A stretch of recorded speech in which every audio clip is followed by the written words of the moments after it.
Hello friends, welcome to my channel Learning with Anju. Today we will discuss about the topic kinds of pronoun. पिछली video में हमने पढ़ा था personal pronoun के बारे में, reflexive pronoun, एम्फैटिक pronoun and demonstrative pronoun. आज हम पढ़ेंगे distributive pronoun, reciprocal pronoun, interrogative pronoun, relative pronoun, possessive pronoun और इंडेफिनिट प्रोनाउन. तो आज का हमारा टाइप रहेगा fifth, distributive pronoun. So let's start. Distributive pronoun, जिसे हिंदी में कहा जाता है विभाग सूचक सर्वनाम. जब ईच, एदर, नेदर का प्रयोग प्रोनाउन के रूप में होता है तब उन्हें क्या कहा जाता है? डिस्ट्रीब्यूटिव प्रोनाउन कहा जाता है. ईच का मीनिंग होता है हिंदी में प्रत्येक, एदर दोनों में से एक, और निदर का मतलब दोनों में से कोई नहीं.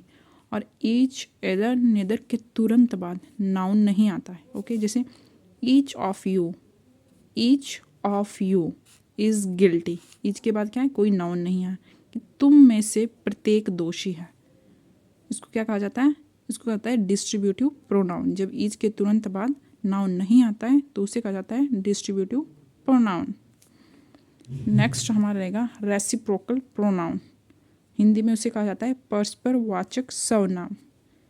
Each other and one another को रेसिप्रोकल प्रोनाउन कहता है. एंड ईच अदर और वन अनदर का मीनिंग होता है कि एक दूसरे को.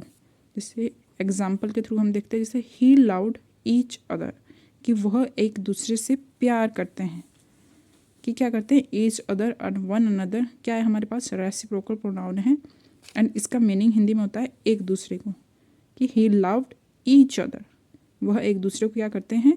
प्यार करते हैं. ईच अदर है हमारे पास यहाँ पर रेसिप्रोकल प्रोनाउन. नेक्स्ट टाइप हमारा रहेगा इंटरोगेटिव प्रोनाउन. हिंदी में इसे कहा जाता है प्रश्नवाचक सर्वनाम. जिस प्रोनाउन का प्रयोग प्रश्न करने के लिए किया जाता है उसे क्या जाता है? कहा जाता है interrogative pronoun.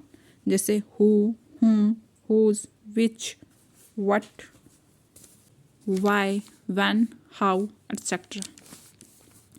Who, whom, whose, which, what, why etcetera के तुरंत बाद वर्ब आता है, उसे कहा जाता है इंटेरोगेटिव प्रोनाउन. एग्जाम्पल के थ्रू हम देखते हैं, जैसे हु क्या है हमारे पास? इंटेरोगेटिव प्रोनाउन है, लेकिन इसके तुरंत बाद क्या आना चाहिए? वर्ब आना चाहिए. तो वर्ब क्या है यहाँ पर? आर. जैसे who are you, whom do you love, where are you from, where are you from. where के बाद क्या है हमारे पास? आर. who के बाद आर, whom के बाद do. ये क्या है हमारे? ये हमारी वर्ब है. ओके, तो इंटरोगेटिव प्रोनाउन उसे कहा जाता है जब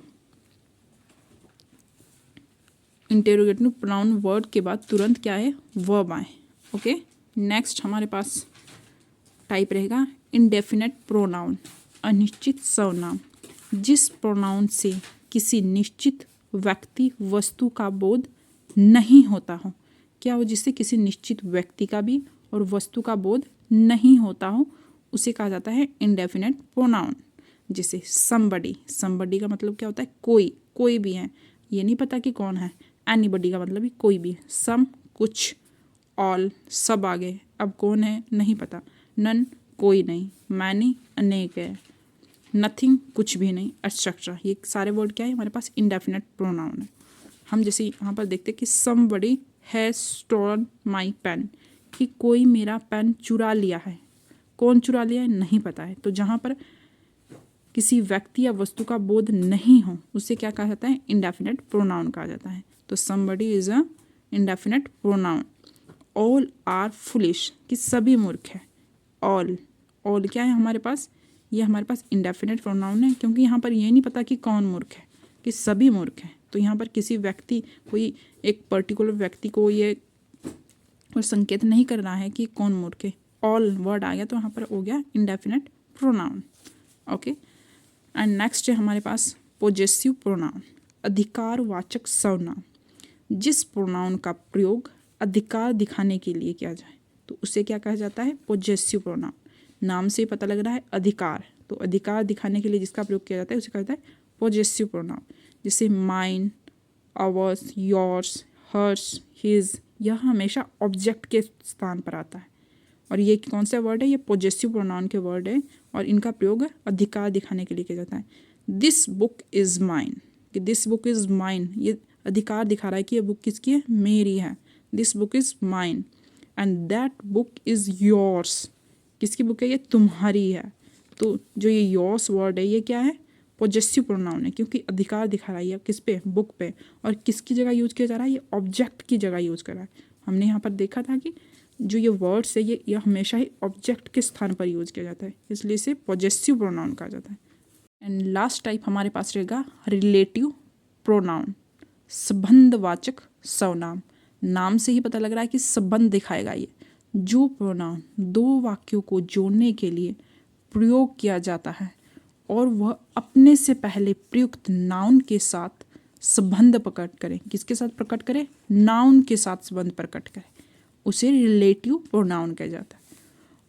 इसमें कुछ वर्ड्स है जैसे who, whom, whose, which, what, that, ये सभी किसके लिए यूज किए जाते हैं? ये वाक्य के बीच में यूज किए जाते हैं, एक वाक्य को दूसरे वाक्य से जोड़ने के लिए। जैसे यहाँ पर देखें, this is the boy, this is the boy who come late. Who क्या है हमारे पास? एक रिलेटिव प्रोनाउन है। ओके, देखो ये वही लड़का है जो लेट आता है।